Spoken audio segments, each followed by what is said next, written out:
He opened the birthday gift I handed him at his own celebration, a white box tied with red satin ribbon. 3 minutes later, he couldn't speak. My daughter read the DNA results out loud, and my wife tried to scream. But I just walked away, not in anger, just because I'd finally finished what they all thought I'd never find out. Let's begin. The rain came down in lazy streaks, tapping against the windshield of the Ford like a persistent question. David Langston didn't answer it. He just sat there, engine off, hands on the steering wheel, watching his own house like it belonged to someone else. It kind of did now. He was supposed to be fly fishing in New Hampshire for the weekend. Had even sent photos of the trout streams to his wife, Melissa. But the storm had rolled in early, and his gut told him to turn around. He'd dismissed it at first, that nagging whisper that something was off. But when he pulled into the driveway and saw a pair of unfamiliar muddy sneakers beside the Lexus with California plates, the whisper became a roar. He noticed the hydrangeas first, crushed under the weight of careless parking. The kind of details only a man deeply familiar with his home would catch. Then he saw the cigarette butts, Marlboro Reds. Melissa didn't smoke, and neither did their son, Jason. So who? David didn't enter like a man returning home. He entered like a ghost. Inside, laughter. Music blaring from the Bluetooth speaker he bought her last Christmas. Melissa's voice, giddy, youthful. The kind of tone he hadn't heard in years. The hallway smelled like Chanel, the very perfume she said they couldn't afford anymore. He followed the sound toward the dining room. It looked like a private event. Napkins folded neatly. The good whiskey on the cart. Balloons that said, "Welcome back." At the head of the table sat a man he didn't recognize. Well-dressed, mid-40s, the kind of polish that screamed wealth and confidence. He wore David's old leather watch. Melissa sat beside him, her hand resting on his thigh like it had always belonged there. Jason laughed and toasted the man, calling him the real one. His daughter, Hannah, was perched on the armrest, leaning toward him with admiration in her eyes. The same eyes that used to light up for David. No one noticed him. And in that moment, something inside David didn't shatter. It disengaged. Quietly. Permanently. He backed away without a sound. The door closed behind him, as if he'd never existed. The motel room stank of bleach and stale sorrow. Room 207. Just far enough off the main highway that no one would ask questions. The AC wheezed like a dying animal. David laid on the hard mattress and stared at the ceiling for hours, letting the fluorescent light drill into his skull. Not thinking, just absorbing. 3 days later, he returned to the house. They still believed he was away. No one had called. That helped. He parked 2 streets over and crept in through the garage with the spare key. It felt like walking through someone else's life. Hannah's toothbrush, a purple one with a sticker of a daisy, sat by the bathroom sink. He sealed in a plastic bag. In the kitchen, he found a lipstick-stained glass in the sink. Not Melissa's shade. Too bold. A man's glass with whiskey residue at the bottom. He took it too. And the cigars. 2 of them in the trash, 1 half-chewed. A matchbox from a Manhattan cigar lounge. An upscale one David had never stepped foot in. Back at the motel, he laid out the items like a crime scene technician. Then came the paternity test kit. Ordered online. Express shipping. He followed the instructions with mechanical precision. Swab, seal, send. He didn't cry. He didn't rage. He just waited. Like a man clocking into a job he didn't choose but had to finish. When the email arrived, it was short and cruel. Paternity result. 99.98% match. Subject A, Travis Mitchell, is the biological father of Subject B, Hannah Langston. David didn't react. He printed the results and slipped them into a folder. Labeled it truth. Then he picked up the phone and called the only man who could help him move forward. Clay Prescott was a retired detective who now worked freelance. He once found a runaway con artist in 2 days flat. His voice over the phone was gruff and surgical. "Who's the target?" he asked.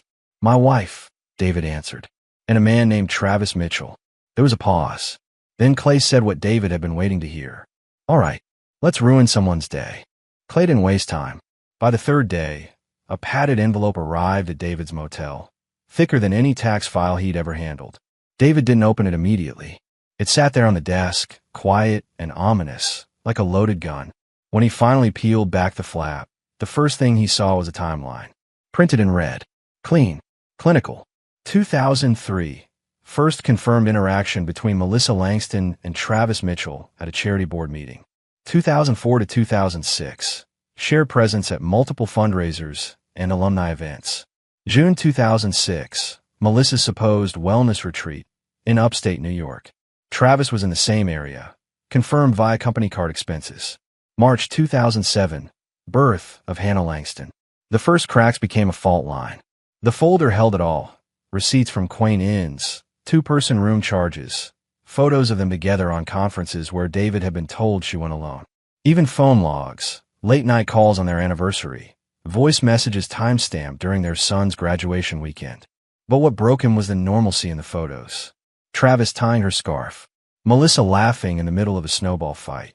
A snapshot from 2 years ago. Travis holding Hannah's hand as they left a frozen yogurt shop. And then, the text. Clay had pulled it from a cloud backup Melissa thought she deleted long ago. Melissa, she thinks you're just my college friend. But she looks just like you. That sentence didn't sting. It sliced. It was the cold language of someone who had planned this betrayal like a stock portfolio. Carefully, quietly, efficiently. David sat in the motel chair for hours, unmoving. Not because of rage. Not even sadness. What he felt was precision forming. A plan.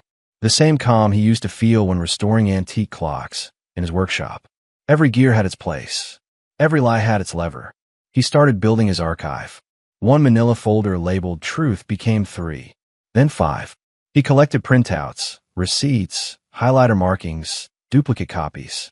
Clay helped him obtain everything legally admissible, just in case. But David wasn't building a legal case. He was preparing an emotional demolition.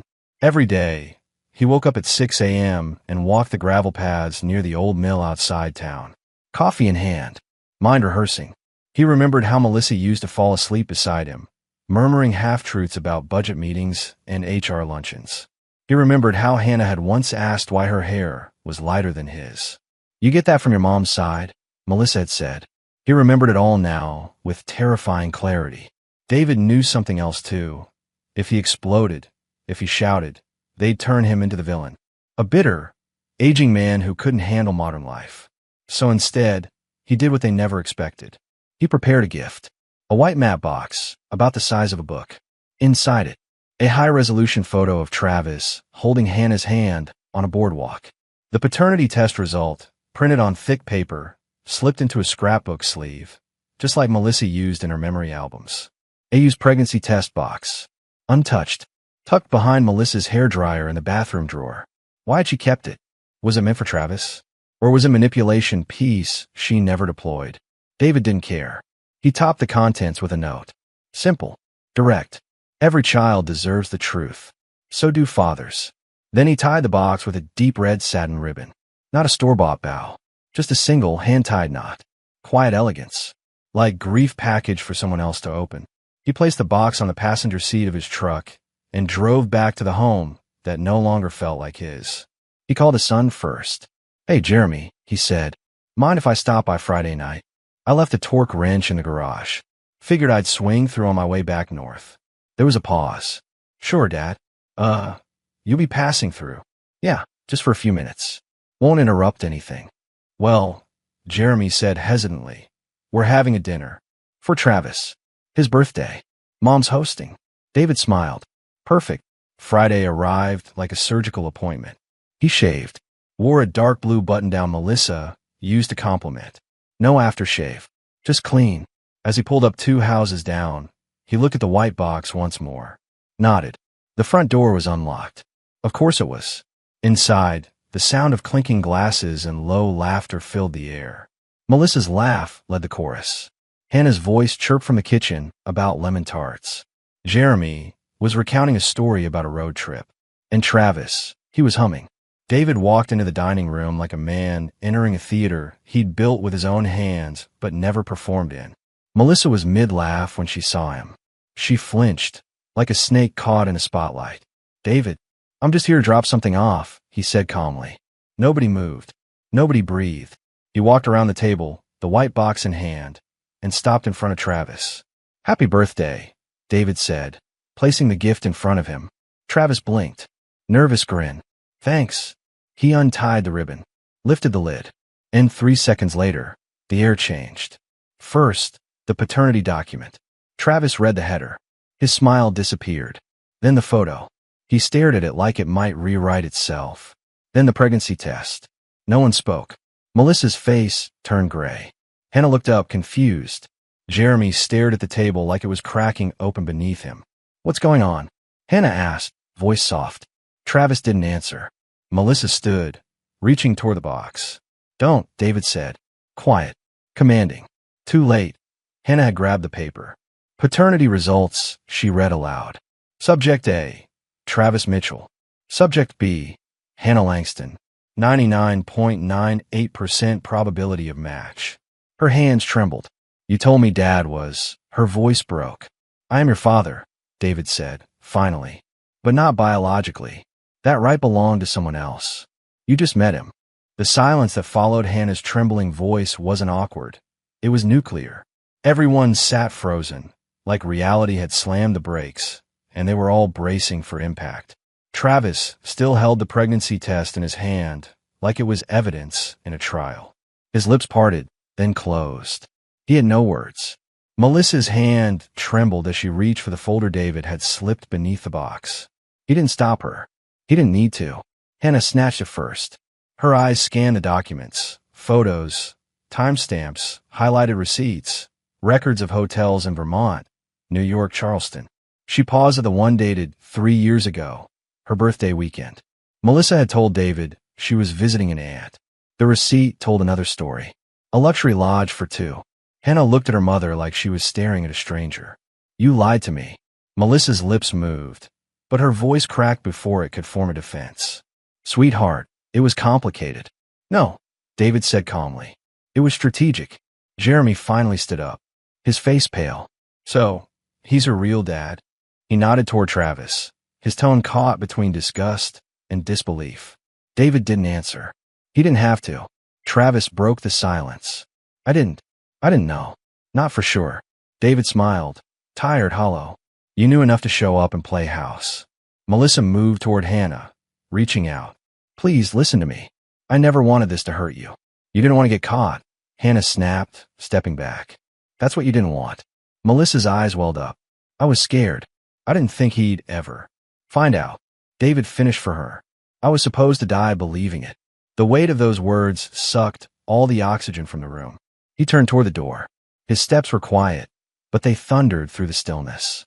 No yelling, no drama, just cold, deliberate exit. A final statement without needing a single extra word. He paused before stepping outside and glanced at Jeremy.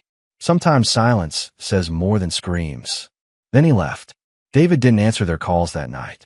Melissa called first. Voicemails laced with panic, then guilt, then fury. Then came Hannah's texts. Short, confused, heartbroken. She didn't defend her mom. She didn't know how to feel. Jeremy messaged too, but it was different. Sharp, defensive. "You humiliated us. You didn't have to do it like that." Then later, "Why now?" David didn't reply. Not because he didn't feel, but because he finally understood the power of letting them sit in their own silence. Let them feel the absence of his voice for once. The following Monday, David visited a law office in downtown Portland. The attorney, Monica Carver, didn't blink when he handed her a folder labeled Separation, Melissa Langston. She read it, tight-lipped. David spoke plainly. "She's out. House, finances, will. Everything." "What about the children?" she asked. "Hannah's college fund," he said, "transferred into a protected trust. She'll only access it after attending family trauma counseling, and only with DNA testing required before she ever named a father on a birth certificate." Monica raised an eyebrow. "That's strict." David leaned forward. "So is spending 20 years raising someone else's lie." Melissa was served papers the following Thursday. She was still in a robe when she opened the door. The man handed her the envelope, said nothing, and walked away. She opened it, read the first paragraph, and dropped onto the couch. That same afternoon, Travis deleted his social accounts and disappeared. No contact, no explanation. Cowards don't say goodbye. They evaporate.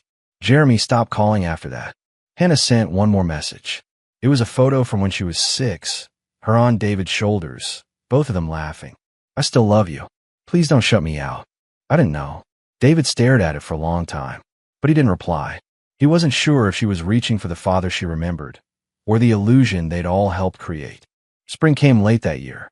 It crept into David's world like a reluctant guest. Soft winds, long shadows, and the distant sound of birds returning to empty trees.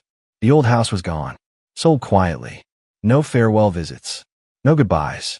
He moved 3 hours north to a small cabin tucked deep in the woods, a place where the mailbox stood a mile from the front door, and the only sounds were wind through trees and the creak of old wood floors. No framed photos, no wedding rings, just one box in the closet, white, with a red ribbon still folded neatly on top. It wasn't a trophy. It was a reminder. Melissa's messages had stopped. At first, she tried apologizing, then negotiating, then blaming. Eventually, she gave up. Travis had vanished, leaving her to face the wreckage alone. The man who once shared her bed, secrets, and laughter disappeared the moment accountability knocked. Jeremy, now quiet, stopped texting. His last message had read, "I just don't know what to believe anymore." David didn't reply. If silence had taught him anything, it was this: people will do anything to avoid the truth, especially when it's been gift-wrapped and delivered to their doorstep. Hannah dropped out of school 2 weeks after the confrontation.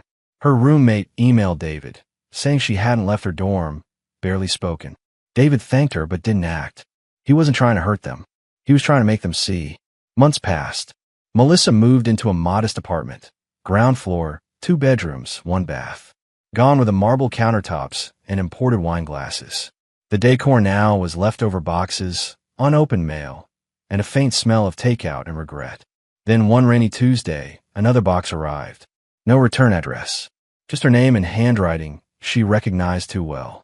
Inside, the same white lid, the same satin ribbon. Her hands trembled as she untied it. At the top lay the unused pregnancy test, the same one she'd hidden years ago behind her hairdryer. Still quiet, still asking questions she'd buried. Beneath it, the paternity result, framed this time. Simple, black border, legal font. Subject, Travis Mitchell. Match probability, 99.98%. Then came the photo. David holding a 6-year-old Hannah on his lap in the old backyard. She wore her favorite purple tutu. He had grass-stained jeans and a juice box in hand. Both were smiling, genuine, unfiltered joy. She flipped it over. 7 words. "She called me Dad." I believed her. "You knew better." Melissa dropped to her knees. She didn't cry like before. Not loud, not dramatic. Just a slow, crumbling kind of sorrow that left her hollow. There were no instructions in the box. No demands. No second chances. Just the truth. Preserved. Up north, David made coffee every morning at dawn. He didn't celebrate. He didn't gloat. There were no fireworks, no toasts. Just quiet walks through pine trees and the soft breath of closure. He hadn't just uncovered a lie. He had dismantled it, piece by piece, carefully, silently. David didn't mark the anniversary. Not on paper, not in his head, but his body remembered. The weight in his chest when he passed a grocery store where Melissa used to call him with Liz. The way his hand hesitated before brushing past purple flowers that reminded him of that tutu Hannah once loved. But he didn't ache. He observed. He was no longer the husband waiting for answers, or the father desperately clinging to borrowed titles. He had become something else. Wiser, sharper, quieter. Not cold, just aware. The truth had cost him a family, but it had also freed him from the performance. He still kept the original gift box, tucked in a closet, untouched, not to reopen it, but to remember that silence isn't just absence. Sometimes it's the only thing loud enough to end a lie. One final act remained. It wasn't revenge. It wasn't even closure. It was clarity. David mailed a final envelope. Not a box this time. Just a flat, unmarked envelope to Hannah. No note.